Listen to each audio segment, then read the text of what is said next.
মাদক সন্ত্রাস চাঁদাবাজ দুর্নীতিবাজদেরকে নির্মূল করার জন্য প্রশাসনকে সহযোগিতা করতে বলেছেন। আমাদের উপরে বাংলাদেশের মানুষ আস্থা রেখেছে, আমরা যেন সেই আস্থাটাকে ধরে রাখতে পারি।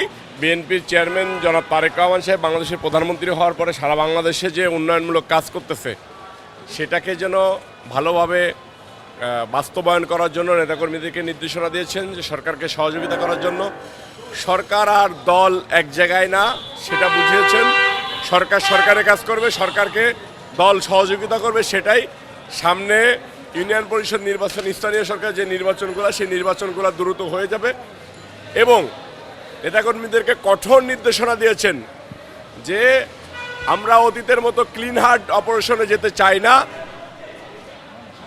নেতাকর্মীরা যেন কোনো প্রকার কোনোভাবে বিপদগামী না হয় এবং এলাকায় মাদক সন্ত্রাস চাঁদাবাজ দুর্নীতিবাজদেরকে নির্মূল করার জন্য প্রশাসনকে সহযোগিতা করতে বলেছেন এবং প্রশাসনকে নির্দেশনা দিয়েছেন যে তারা এ গ্রেড ছেড়ে বি সি ডিতে আছে, এখনও এ গ্রেডে যেন এসে কোনো মানুষ আমাদের দলের মানুষ যেন সেটার ভিতরে সেই জালের ভিতরে আটকা না পড়ে সেদিকে নির্দেশনা দিয়েছেন। এবং সরকার প্রধান বলেছেন যে আমাদের উপরে বাংলাদেশের মানুষ আস্থা রেখেছে, আমরা যেন সেই আস্থাটাকে ধরে রাখতে পারি এবং কোনোভাবেই যেন মানুষ আমাদের দ্বারা কষ্ট না পায় সেদিকে যেন সজাগ দৃষ্টি রাখি।